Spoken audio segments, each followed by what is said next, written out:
Guys, आप सब कैसे हैं। तो आज स्टार्ट करते हैं हम अपनी फ्लेमिंगो बुक के पोइट्री सेक्शन से, जिसकी फर्स्ट पोएम है माय मदर एट 66।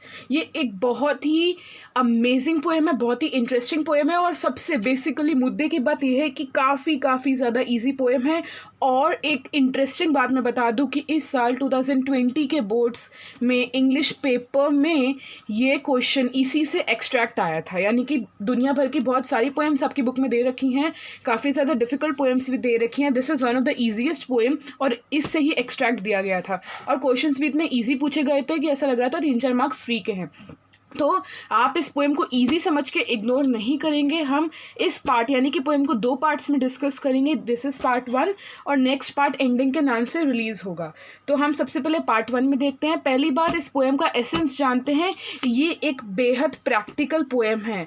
एक मदर डॉटर के रिलेशनशिप को बताती है। किसके रिलेशनशिप को बताती है? Mother daughter. And most basically इस पोएम के राइटर कौन है? Kamala Das. Kamala Das, she is a female writer, she is an editor, she is a columnist in a newspaper. और उन्होंने बहुत ही सुंदर पोएम लिखी है। तो basically it's it shows mother daughter relationship कि कैसे एक बेटी को दिख रहा है कि उसकी माँ बुढ़ापे की तरफ बढ़ रही है। यानी कि her mother, she is stepping towards old age. The daughter can very well see that her mother is stepping towards old age, but then also this daughter has some more work commitments. इनकी बेटी के पास और बहुत सारे काम है, work commitments है, जिनको वो प्रायोरिटी देती हैं। तो हम ये नहीं कह सकते कि हर डॉटर वॉज नॉट गुड, वो कितनी बुरी हैं कि वो अपनी मम्मी को छोड़ के अपने वर्क कमिटमेंट्स को प्रायोरिटी दे रही हैं। लेकिन यहाँ पे the daughter, she is practical. Like it happens, आपकी नानी की तबीयत ख़राब है तो ऐसा ज़रूरी तो नहीं है कि आपकी मम्मी सब कुछ छोड़ के नानी के पास चले जाती है। लाइक शी स्टेइंग विथ नानी जी फॉर 1 or 2 years। नो, उनको आपको भी संभालना है। वो अपनी फैमिली में पूरा डिवोशन देती हैं, उनको अपनी मम्मा की चिंता भी रहती है। So same is the condition with this daughter. She knows that her mother, she is stepping towards old age. और जब ओल्ड एज में बंदा अपने कदम बढ़ाता है तो death becomes N inevitable part of life. आपको पता है death is an inevitable part of life, इसे नकारा नहीं जा सकता। लेकिन कोई बंदा जब ओल्ड एज की तरफ बढ़ता है तो डेथ हो जाती है अनसर्टेन, कभी भी मृत्यु हो सकती है।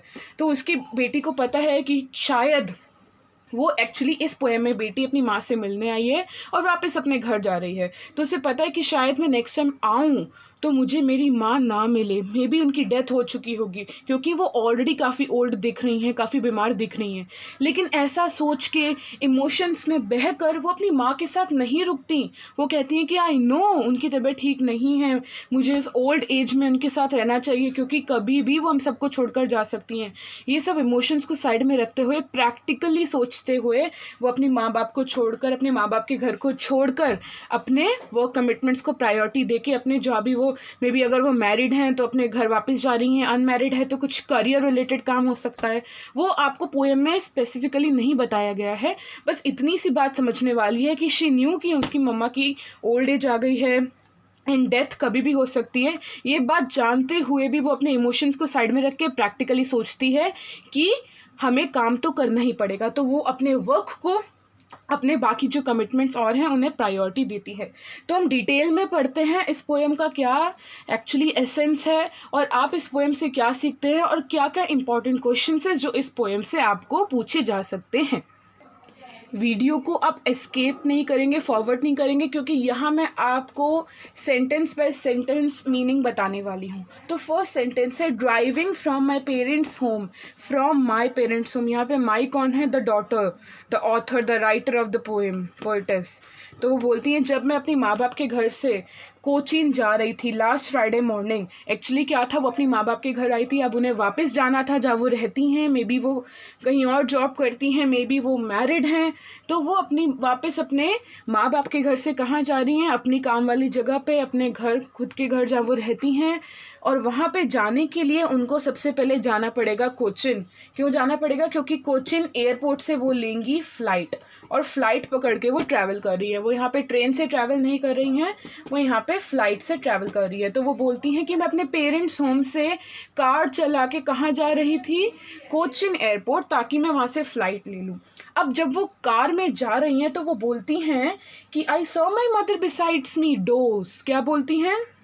अब पोएटिस बोलती हैं कि जब मैं कार ड्राइव करके जा रही थी तो उनकी मम्मी भी उनके साथ कार में बैठी हुई थी, मे बी उन्हें सी ऑफ करने आई हूँ। तो वो बोलती है कि I saw my mother besides me, उनकी मम्मी पोएटिस की मम्मी उनकी साइड वाली सीट में बैठी हुई थी, लेकिन उसने क्या देखा कि उसकी mummy she was already dozed मतलब सो चुकी थी। और किस तरीके से सोई थी? Open mouthed. तो कोई खुले मुंह से सोता है, मोस्टली ओल्ड एज का ये सिम्टम है, इंडिकेशन है। Like we see old people, they usually sleep. कभी पेपर पढ़ते पढ़ते ग्रैंड पास हो गए, उनका मुंह खुला रह गया, तो ये सब ऐसा ओल्ड एज में हमारी हैबिट्स हो जाती हैं। तो उनकी मम्मी सो चुकी थी, ओपन माउथेड, हर फेस एशन। वो बोलती हैं इनका जो चेहरा था, इनका चेहरा क्या था? Her face ashen like that of corpse. तो क्या कहती हैं कि उनका चेहरा एशन था, यानी कि चेहरे का पूरा रंग उड़ा हुआ था। यहाँ पे एशन क्यों बोला गया है? Face ashen like that of a corpse. तो एक्चुअली एशन यानी कि धुएं का कलर क्या होता है? Grey means everything is so dull और ड्रैब। ग्रे कलर किसके लिए यूज होता है? बुढ़ापे में बाल क्या हो जाते हैं? ग्रे हो जाते हैं, ठीक है। तो grey colour is symbolic of dull, drab, shabby, कोई भी मतलब स्ट्रेंथ नहीं है, स्पार्क नहीं है। तो उनका चेहरा इतना ही ड्रैब हो गया था जैसे कि एक मुर्दे इंसान का होता है। तो शी सेज कि उनका चेहरा एकदम कॉप्स की तरह था। And realised with pain that she thought and put that thought away. और फिर धीरे धीरे पोएटिस ने रियलाइज किया कि ये सब निशानी किसकी है? फाइनली ओल्ड एज की। किसकी निशानी है? ओल्ड एज की। किसकी निशानी है? ओल्ड एज की। क्या बोला उन्होंने सबसे पहले? Her mother's face ashen like that of a corpse. So she firstly compared her mother's face with that of a corpse. Y?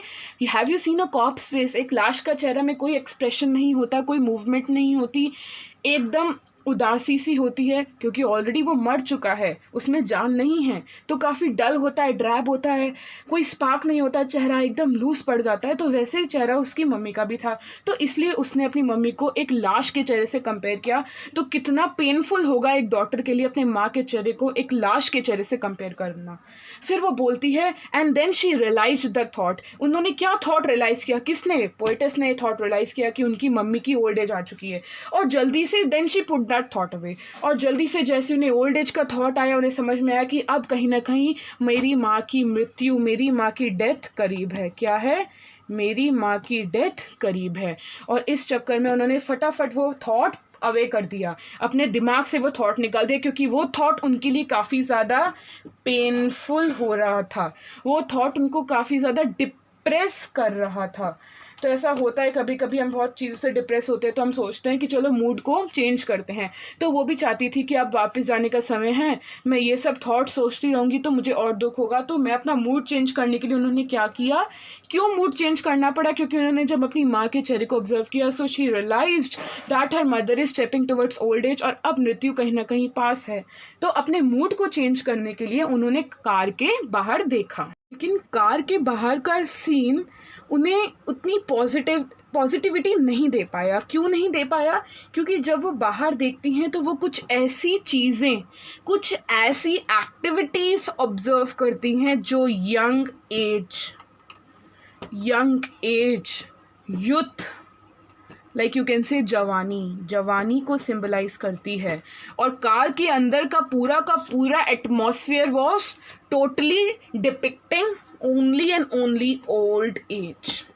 तो बाहर देखना वॉज मूड ठीक करने से कहीं ज़्यादा, it was like a comparison between what things can be done in old age और what things can be done in youth, that is young age. तो बाहर देखना अपने मूड को, एक्चुअली वो मूड को एलिवेट करना चाहती थी, अपने स्ट्रेस लेवल्स को कम करना चाहती थी, लेकिन कहीं ना कहीं बाहर देखने से एक कंपैरिजन क्रिएट हो गया कार के अंदर के एटमॉस्फेयर में, कार के बाहर के एटमॉस्फेयर में। तो ये एक मीनिंग है, ये एक other side of the poem है जो आप अपने दिमाग में रख सकते हैं।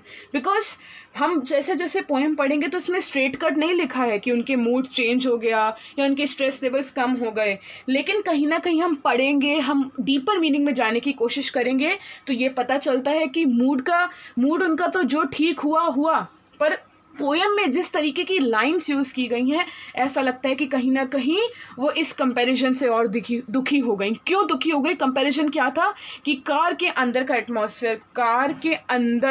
का atmosphere was totally in favour of old age. हर जगह ओल्ड एज के सिम्टम्स अपनी माँ में देख रही थी, और कार के जो बाहर का एटमॉस्फेयर था, it was full of positivity. क्या एटमॉस्फेयर था? उन्होंने बाहर क्या देखा? दो चीज़ें, ट्रीज स्प्रिंटिंग। क्या देखा? Trees sprinting. देखो, कार स्पीड से जा रही है, आपको पता है, आप लोग भी कार लेके जाते हैं, होटल्स में जाते हैं, रेस्टोरेंट्स में जाते हैं, कहीं कहीं लॉन्ग ड्राइव्स में भी जाते हैं, हाईवेज में आपने देखा होगा। आप फॉर एग्जांपल अपने शहर से दिल्ली ट्रैवल कर रहे हैं, मुंबई ट्रैवल कर रहे हैं, by road I am talking about. Train में भी आप देखते हैं, आप मतलब ट्रेन चलती है, कार चलती है, कितने स्पीड में कार आगे निकल जाती है, और बाहर के जो ट्रीज़ हैं, छोटे छोटे पौधे हैं, सड़क है, वो पीछे निकलता जाता है। तो एक्चुअली क्या है, हम उन्हें पीछे छोड़ते जा रहे हैं, वो पीछे की तरफ भाग नहीं रहे हैं। तो एक्चुअली यहाँ पे पोएट ने एक इमेजरी, एक विजुअल क्रिएट किया है कि ऐसा लगता है कि वो भी कार में बहुत स्पीड से जा रही थी, और जब बाहर देखा तो ट्रीज पीछे छूटते जा रहे थे। लेकिन ऐसा लग रहा था पोएटेस को, एक्चुअली वो क्रिएट करना चाह रही है इमेज कि ट्रीज मानो ऐसा लग रहा हो कि भाग रहे हों पीछे की तरफ। तो भागना कहीं ना कहीं कहाँ पे होता है? यंग एज में। बूढ़े लोग भाग पाते हैं? नहीं भाग पाते। जवानी में कितनी स्ट्रेंथ होती है। तो trees were symbolic of the youth, trees were symbolic of the young age, because they were sprinting means race type, running कर रहे थे। नेक्स्ट वो क्या बोलती हैं? मेरी चिल्ड्रन स्पिलिंग। अब देखो, आप दो बात ध्यान से देखिए, इन दोनों बातों में आपको कहीं भी ओल्ड एज का सिंबॉलिज्म लग रहा है? नहीं, टोटली एंड टोटली यहाँ पे पॉजिटिविटी, स्ट्रेंथ, विगर की बात हो रही है। किस किस की बात हो रही है? स्ट्रेंथ की बात हो रही है, हिम्मत की बात हो रही है, भाग रहे हैं। तो कहीं ना कहीं ये जवानी की, यंग एज की बात है। तो यहाँ पे बाहर का कार का atmosphere was totally positive, full of vigour, full of strength, full of spark, totally in contrast to what was there inside the car. उनकी माँ का चेहरा, जिसके चेहरे पर बिल्कुल स्पार्क नहीं था। तो वो क्या बोलती है? पहली बात ट्री स्प्रिंटिंग, नेक्स्ट बात मेरी children spilling out of their home. Spilling यानी कि ऐसा लग रहा हो जैसे मटके में, मटका हमने हिला दिया, उसमें अंदर पानी हो, तो पानी एकदम से छलक गया हो। तो इतने सारे बच्चे अपने घर के बाहर से ऐसे निकल रहे थे जैसे मानो छलक गए हों। एक बहुत बड़ी भीड़ से बच्चे यहाँ वहाँ भाग रहे हैं। तो कहीं ना कहीं these two things, merry children spilling and young trees sprinting, कहीं ना कहीं they were symbolic of the young age. तो ये वो ऑब्जर्व करती हैं। तो एक्चुअली उन्होंने बाहर ऑब्जर्व क्यों किया? अपने मूड को ठीक करने के लिए। लेकिन बाहर का atmosphere was totally in contrast with the atmosphere that was created inside the car, क्योंकि बाहर के एटमॉस्फेयर में टोटली स्ट्रेंथ थी, पॉजिटिविटी थी, विगर था, स्पार्क था, लेकिन अंदर उनकी माँ के चेहरे में ऐसा कुछ नहीं था। तो यहाँ पे हम पार्ट 1 एंड करते हैं। आप अच्छे से देखिए, ऐसी कोई भी लाइन नहीं है जो आपको अब समझ में नहीं आने वाली है, ठीक है? तो आप पार्ट 1 देखिए, जल्दी पार्ट 2 यानी कि एंडिंग रिलीज होगा। लास्ट में हम सारे एक साथ वर्ड मीनिंग्स डिस्कस करेंगे और इंपॉर्टेंट क्वेश्चन आंसर्स डिस्कस करेंगे।